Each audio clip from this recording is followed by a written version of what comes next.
আসসালামু আলাইকুম ওয়া রাহমাতুল্লাহি ওয়া বারাকাতুহু। প্রিয় নাজরিন, আমার ভাই বন্ধুরা, আপনারা যেখান থেকে আমার এই ভিডিওটা দেখতেছেন আপনাদেরকে অসংখ্য অসংখ্য ধন্যবাদ।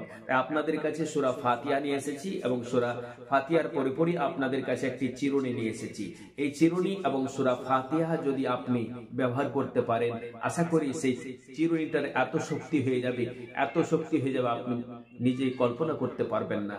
কারণ যখনই এই চিরুনির উপরে ফু দিয়ে মাথাতে আঁচড়াবেন, দেখবেন যে সমস্ত ছেলেদের তাড়াতাড়ি বিবাহ হয় না, বয়স হয়ে গেছে কিন্তু বিবাহ হয় না, যে সমস্ত মেয়েদের বয়স হয়ে গেছে কিন্তু বিবাহ হয় না, সেই সমস্ত মেয়ে ছেলে যদি এই চিরুনিটাকে ব্যবহার করে, আশা করি অতি শীঘ্রই আল্লাহর তরফ হইতে গাইবী মদদে সেই ছেলে এবং মেয়ের বিবাহ হয়ে যাবে।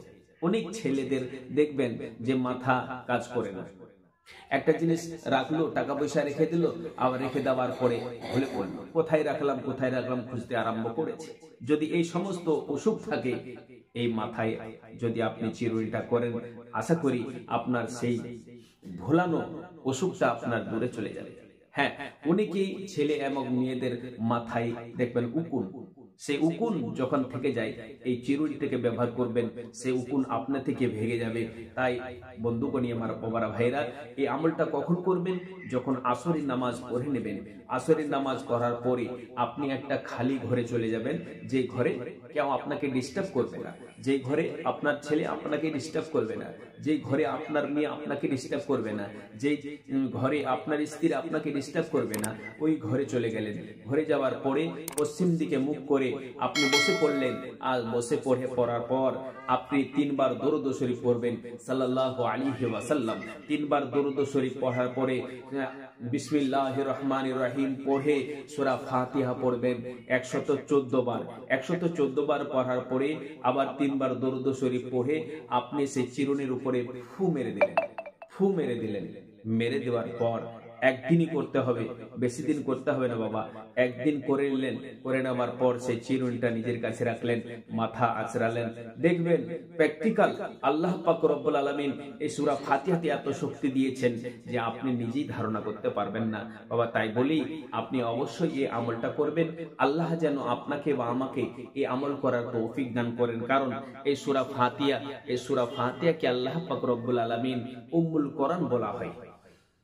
এই সূরা ফাতিহাকে শুধু ফাতিহা নয়, উম্মুল কোরআন মানে কোরআনের মা বলা হয়।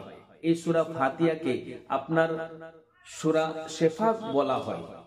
কেন? কারণ এই সূরা ফাতিহা যদি কোনো মানুষ নির্ধারিত করে নেয় যে আমি সকালবেলা পড়ব, বিকালবেলা পড়ব, দেখবেন অটোমেটিকলি তার শরীর থেকে অসুখ বিসুখ দূরে চলে যাবে। তার জন্য বলি ভাই, এই আমলটা অবশ্যই করবা, চিরুনিটা সঙ্গে সঙ্গে রাখবা। যদি বিবাহ না হয়, বয়স হয়ে গেছে, সেই সমস্ত মেয়ে এবং ছেলেদের বিবাহ তাড়াতাড়ি হয়ে যাবে এবং তার মাথার যত রকমের অসুখ থাকুক না কেন, সেই অসুখ থেকে আপনি রেহাই পেয়ে নেবেন। আল্লাহ পাক রব্বুল আলামিন যেন আমাদেরকে সেই আমলটা করার তৌফিক দান করেন। এবং আমি নতুন ভিউয়ার্সদেরকে বলি ভাই, আমার এই চ্যানেলটাকে সাবস্ক্রাইব করে আমার পাশে থাকবা এবং যদি ভালো লাগে ভিডিওটা, আমিন শুধু কেবলমাত্র আমার কমেন্টে আমিন লিখবা। আমার তরফ হইতে আপনাকে ফুল এজাজত থাকবে।